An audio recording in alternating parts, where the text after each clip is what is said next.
نعرہ حیدری محمد وآل محمد صلوات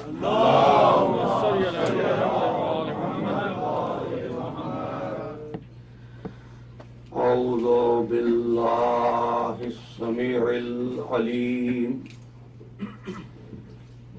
من الشیطان اللعین الرجیم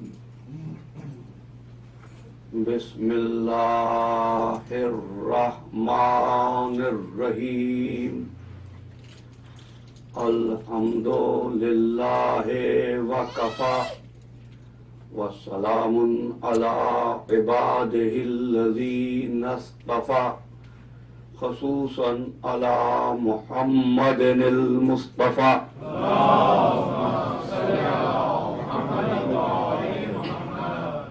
وأهل بيته الطيبين الطاهرين المعصومين شرفا إنهم سفينة النجاة ومصباح الهدى أما بعد فقد قال الله تبارك وتعالى في محكم كتابه المبين وهو أصدق الصادقين بسم الله الرحمن الرحيم ومن يبتغ غير الإسلام دينا فلن يقبل منه وهو في الآخرة من الخاسرين صلوات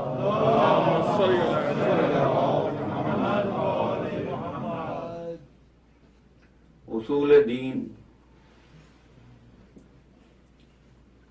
اور امامت کے عنوان پر گفتگو کرتے ہوئے آج میری کوشش یہ ہے کہ میں عنوان کے دوسرے مرحلے یعنی امامت سے متصل ہو جاؤں۔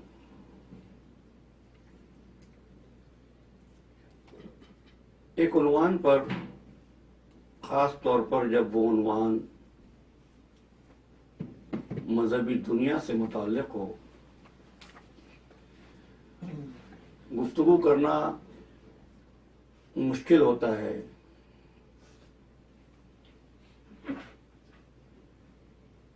اس لیے بھی کہ ڈیلس کی موجود ملت اپنے امور میں کلچر کے حصار میں گھری ہوئی ہے۔ پھر مذہبی دنیا اور دوسری شعبوں میں فرق یہ ہے کہ دوسرے شعبوں میں پہلے ریسرچ ہوتی ہے، پھر نتیجہ نکالا جاتا ہے۔ مجھے شکایت یہ ہے مذہبی دنیا سے کہ یہ نتیجہ پہلے نکالتے ہیں اور پھر ریسرچ کرتے ہیں، یعنی جو کچھ میں مانے ہوئے ہوں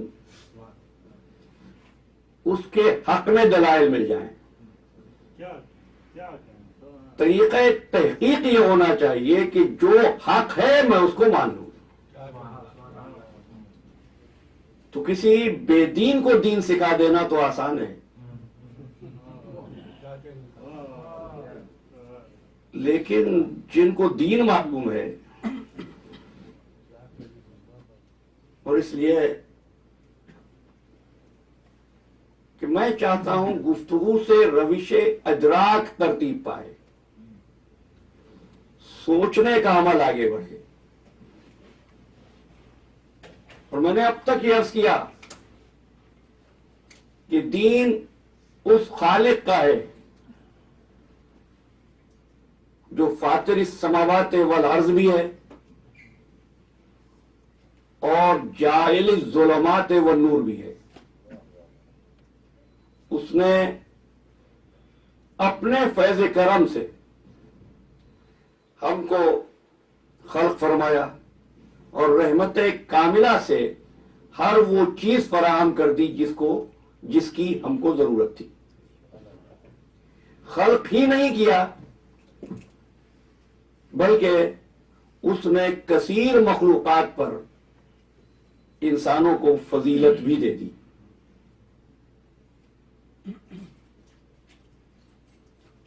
اس کو عطا کرتے ہوئے اس کے احترام کا بھی خیال رکھا. دوسری مخلوق ایسی تھی کہ یا تو صرف ہوا میں اڑ سکتی تھی یا پانی میں تیر سکتی تھی یا خشکی پر چل سکتی تھی. انسان ایسا ہے کہ اس نے ہواؤں کو بھی مسخر کر دیا, زمین کا سینہ بھی چیر دیا, پانی پر بھی اس نے سفر کر لیا. اس نے احترام انسانیت یہ دیا کہ دوسری مخلوقات اپنے دہن کو رزق تک لائیں گی, لیکن انسان اپنے دہن کو رزق تک نہیں, رزق اس کے دہن تک آئے گا. یہ شرف انسانیت ہے. پھر اس نے اس کو اتصال بھی دیا, امتیاز بھی دیا, وہ قوت بھی دی جو مشترک ہے, وہ قوت بھی تھی کہ جو مختلف ہے. اس کو صفات سے متصف کیا. اور آج چھٹی گفتگو کے آغاز پر کہہ رہا ہوں, صفت رکھنا مخلوق کی خصوصیت ہے, خالق کی نہیں. وہ تو صفات کا خالق ہے. آپ علم حاصل کرتے ہیں نا, عالم ہو جاتے ہیں, علم رکھنا صفت ہے یا نہیں؟ آپ رحم دل ہوتے ہیں, رحم کرنا صفت ہے یا نہیں؟ آپ سخاوت کرتے ہیں, سخی کہلاتے ہیں, سخی ہونا صفت ہے یا نہیں؟ اور آپ کی ان صفات کو اس نے تسلسل بھی عطا کیا. تسلسل.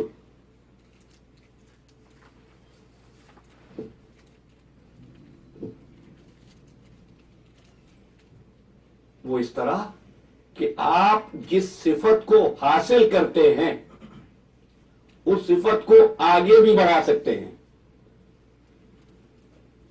یہ صفات انسانوں کے علاوہ دوسری مخلوقات میں نہیں تھے. جب آپ خاموش ہو جاتے ہیں تو پھر میری ذمہ داری میں اور اضافہ ہو جاتا ہے.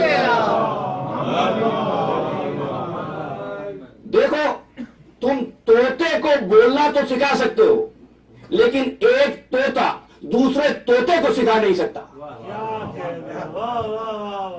تسلسل کا مطلب یہ ہے کہ انسان جو کچھ سیکھتا ہے وہ دوسروں تک پہنچا دیتا ہے.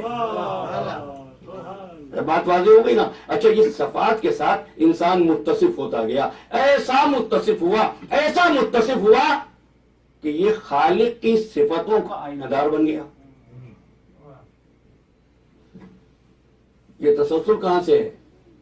اس کی میں نے مثال دے دی, اور اس لیے دی, نہ چاہتے ہوئے بھی دی, تاکہ آپ پر اپنے مدعا کو واضح کر سکوں. دیکھیے, تسلسل اس میں تھا, اس میں ہے. وہ کل بھی رازق تھا, آج بھی رازق ہے, مستقبل میں بھی رازق ہے. وہ خالق تھا, خالق ہے, خالق رہے گا. وہ خلیفہ بنانے والا تھا, خلیفہ بنانے والا ہے, خلیفہ بنانے والا رہے گا. دین اس کا ہے, ہدایت اس کی ذمہ داری تھی,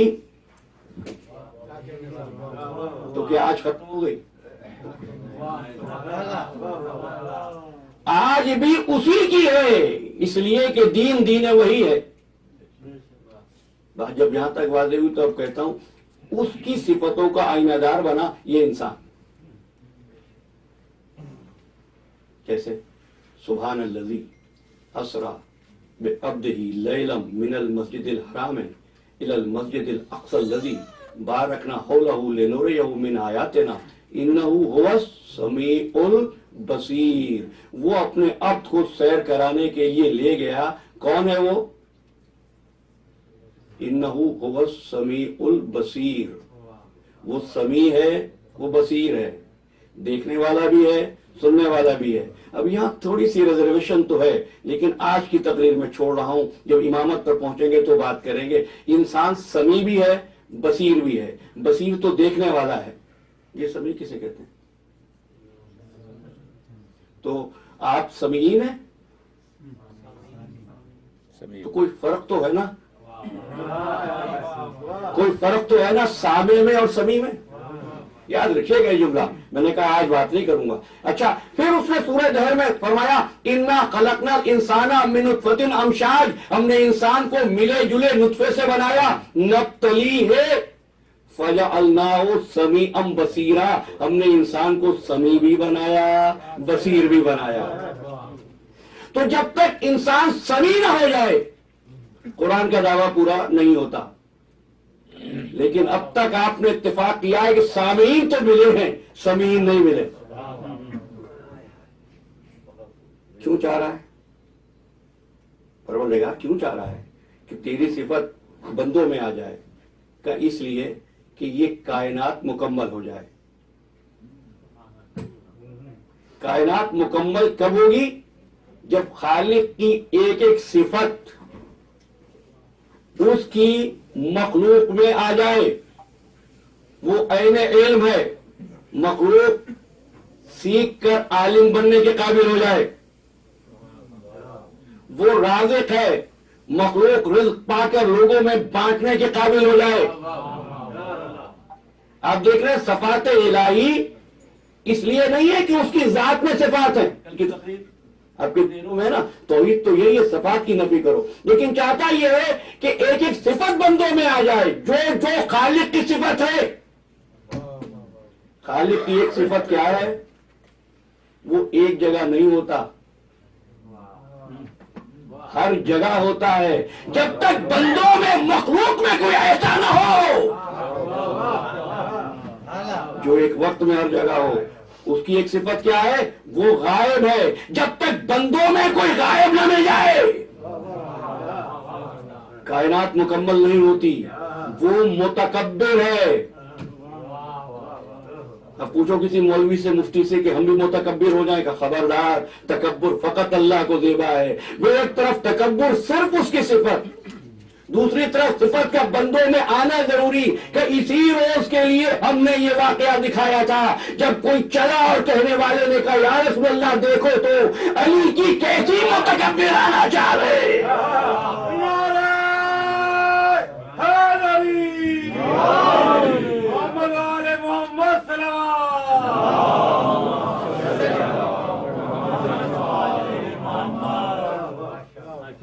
الحمدللہ اب آپ بیدار ہو گئے نا. تو اب میں کہہ رہا ہوں اس کی مخلوق میں اتصال بھی ہے، امتیاز بھی ہے. اس لفظ کے ترجمے کی ضرورت نہیں ہے. کامن چیزیں بھی ہیں، ڈفرینٹ چیزیں بھی ہیں. ڈفرینٹ کیا ہے؟ جسم کے خفیف نشانات بھی ایک کے دوسرے جیسے نہیں ہیں. فنگر پرنٹ، امتیاز ایسا کہ ایک انگلی کا فنگر پرنٹ دوسری سے نہ ملے. شکلیں ایسی کہ ایک شکل دوسری سے نہ ملے. چال ڈھال ایسی کہ ایک چال دوسری چال سے سنکرونائز نہ ہو. یہ کیا ہے؟ امتیاز ہے. اشتراک کیا ہے؟ زبان سب کے پاس، دماغ سب کے پاس، قلب سب کے پاس ہے نا امتیاز. اور دیکھیے ڈاکٹر صاحبان تشریف رکھتے ہیں اور سب کے دل کے 4 خانے ہیں، سب کے دماغ کے 3 حصے ہیں. یہ کامن چیز ہو گئی. معبود کیا تیری صنعت محدود تھی؟ جیسے شکلیں مختلف بنائی تھی، ہر ایک کے دل کا اسٹرکچر بھی مختلف بنا دیتا. جیسے تو نے فنگر پرنٹ الگ الگ بنائے تھے، اسی طرح دماغ کے حصوں کو بھی ڈفرنٹ مارفولوجیکل ڈائیگرام دیتا. کہ نہیں، اگر ایسا کر دوں گا یہ مخلوق اپنا علاج بھی نہیں کر سکے گی. اگر سب کا دماغ ایک جیسا نہ ہوتا، تصدیق تو آپ خود سامعین سے لے سکتے ہیں، تو کیا ممکن تھا؟ نہیں، سب کا دماغ ایک جیسا، سب کا دل ایک جیسا، سب کی زبان ایک جیسی، سب کے اعضاء ایک جیسے. اب ایک بات تقریر کو روک کے پوچھ رہا ہوں، دل سب کے پاس ایک جیسا، خواہشات دماغ سب کے پاس ایک جیسا، فکر اور سوچ سب کی الگ الگ، زبان سب کے پاس ایک جیسی، ذائقے سب کے الگ الگ۔ اب ایک بات کہوں، یہ ڈاکٹر صاحبان دل کی سرجری تو کر سکتے ہیں، یہ خواہشات کو بدل کر دکھائیں۔ یہ دماغ کا آپریشن تو کر سکتے ہیں، یہ سوچ بدل کر دکھائیں۔ میں متصل ہو رہا ہوں بھائی، آپ دماغ کا آپریشن کر رہے ہیں، آپ اس کے خیال بھی بدل دیں، کا خیال نہیں بدل سکتے۔ دل نہ بدلے، آپ اس کی خواہش بدل دیں، کا نہیں کر سکتے۔ کہ زبان کا آپریشن نہ کریں، بلکہ زبان کے ذائقے کو بھی آپ تبدیل کریں، کہ یہ ہمارے بس کی بات نہیں ہے۔ کیوں نہیں ہے بھائی؟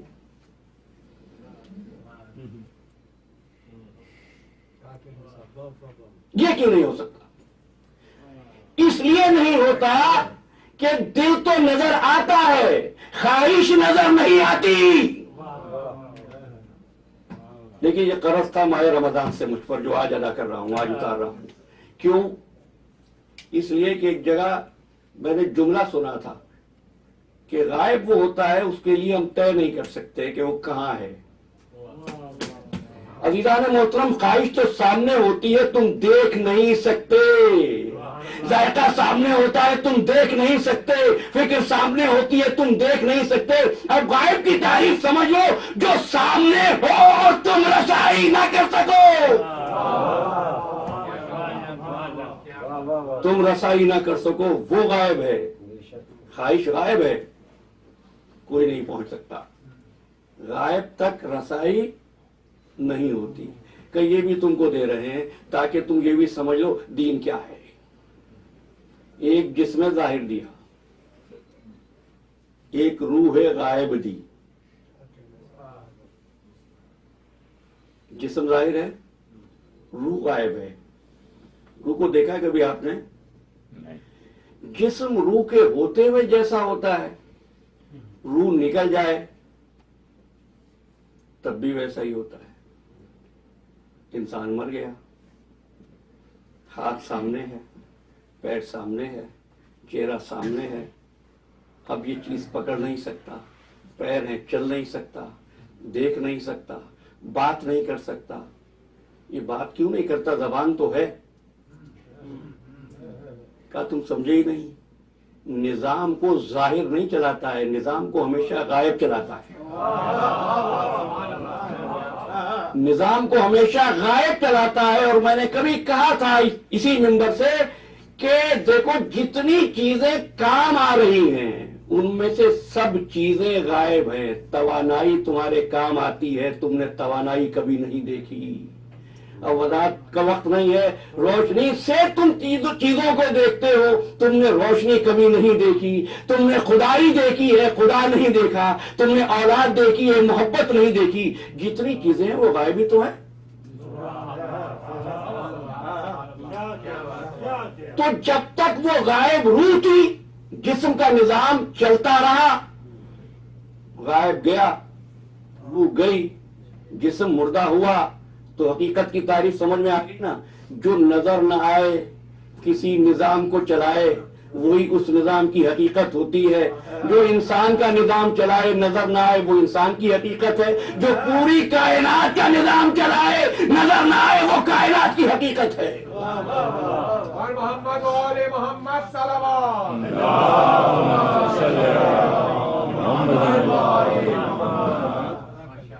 الحمدللہ، بار کم ہوتا جا رہا ہے نا، تو اب آپ سے عرض کروں، میں متصل ہو رہا ہوں، یہ چھٹی گفتگو ہے۔ اور جیسا کہ میں نے عرض کیا، بس یہ بھی دعا کیجیے گا طبیعت بھی میری بحال رہے انشاءاللہ۔ اور ظاہر ہے کہ یہ ذمہ داری سماعت کے ساتھ ساتھ آپ کی ہے کہ یہ دعا بھی کرتے رہیں کہ میں اسی مزاج کے ساتھ آگے بڑھتا رہوں۔ لیکن اس بات کا وعدہ ہے کہ بیان کرنے میں بخل نہیں ہوگا۔ اس لیے طبیعت تو خراب ہے، نیت خراب نہیں ہے۔ محمد و آل محمد بلندر صلوات۔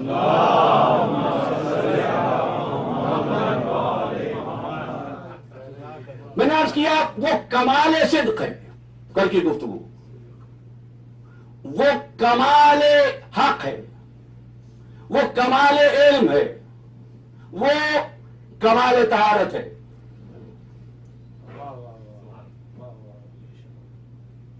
اب ہم پرواز کریں گے. کمال طہارت ہے نا. انسان کو کس نے بنایا ہے؟ اللہ نے. اللہ کمال طہارت کی منزل پر ہے. اس انسان کو وضو کیوں کرنا پڑتا ہے نماز پڑھتے ہوئے؟ اس کو غسل کا تیمم کا حکم کیوں ہے؟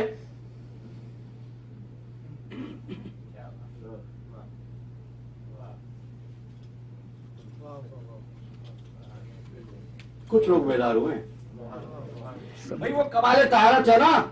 میں نے عرض کیا تھا آپ کی خدمت میں تیسری مجلس میں کہ جو نور ہے اس سے نور ساتے ہوگا. جو ہے طہارت. آپ نے ابھی فرمایا ایک سے زیادہ سامعین نے کہا اللہ نے بنایا. اچھا انسان کس چیز سے بنا؟ جی مٹی سے اور پانی سے. سبحان اللہ. اب ہوئی نا بات. انہوں نے فرمایا پانی سے اور مٹی سے. کیا مٹی نجس ہے؟ کیا پانی نجس ہے؟ پانی بھی مطہر ہے، مٹی بھی مطہر ہے. تبھی تو کہتے پانی نہ ملے تیمم کر لینا. هو الذی جعل لکم الارض ذلولا. اس نے زمین کو ایسا بنایا ہے کہ یہ تمہیں پاکیزگی عطا کرتی ہے. بنانے والے ہاتھ اللہ کے. پانی اور مٹی انسان کی خلقت. پھر اس انسان کو وضو کی ضرورت ہے.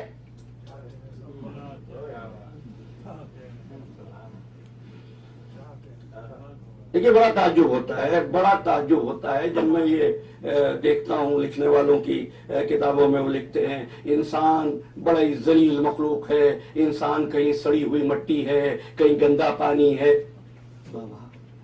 کہیں گارا ہے، کہیں نطفہ ہے. ان میں سے کون سی چیز ہے جس کو غیر خدا نے بنایا ہے؟ ان میں کون سا مادہ ہے نجاست کا جو شامل ہوا ہے؟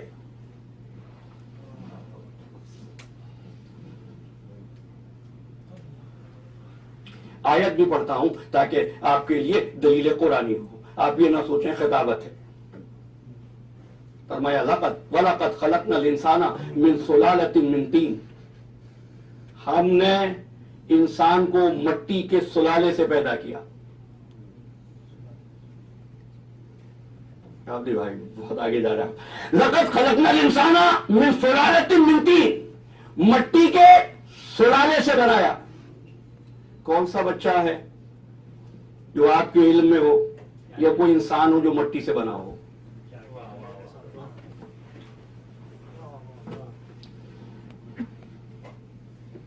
مٹی سے تو آدم بنے تھے. آدم کا پتلا بنا تھا نا مٹی. بھائی کسی کے گھر میں ایسی ولادت ہوئی ہے کہ پہلے مٹی سے ایک بچہ بنایا گیا تھا، اس کے بعد اس میں روح پھونکی گئی تھی؟ ہے تو بتائیے. نہیں نا. کہا لقد خلقنا الانسان من سلالۃ من طین. یہ ہر آدمی اٹھ کے کہہ رہا ہے آدمی مٹی سے بنا ہے. ثابت کرو بھائی. اتنی چیزیں میں نے ثابت کی ہیں، آپ ثابت کریں. انسان مٹی سے بنا ہے. لقد خلقنا الانسان من سلالۃ من طین. ہم نے انسان کو مٹی کے سلالے سے بنایا. اور ایک چیز میں آج بھی چھوڑ دوں گا آئندہ کے لیے اور سلالے ہی کے بیان میں. لقد خلقنا الانسان من سلالۃ من طین. مٹی کے سلالے سے بنایا.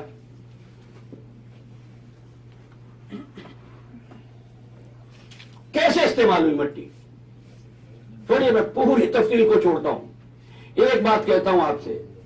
انسان خود کو خاکی مخلوق کہتا ہے مٹی سے بنا ہے. بھائی کیسے بنا ہے؟ کہ اس لیے آدم مٹی سے بنے تھے. تو ایک بات ثابت ہوئی، اگر باپ مٹی سے بنا ہو تو اولاد کو حق ہے کہنے کا کہ ہم مٹی سے بنے ہیں. اگر کسی کا باپ نور سے بنا ہو.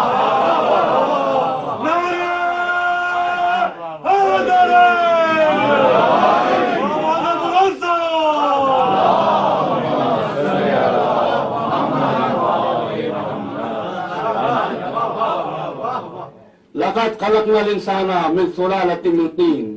بس آج کی مجلس میں سے زیادہ نہیں. آگے بات ہوئی. ثم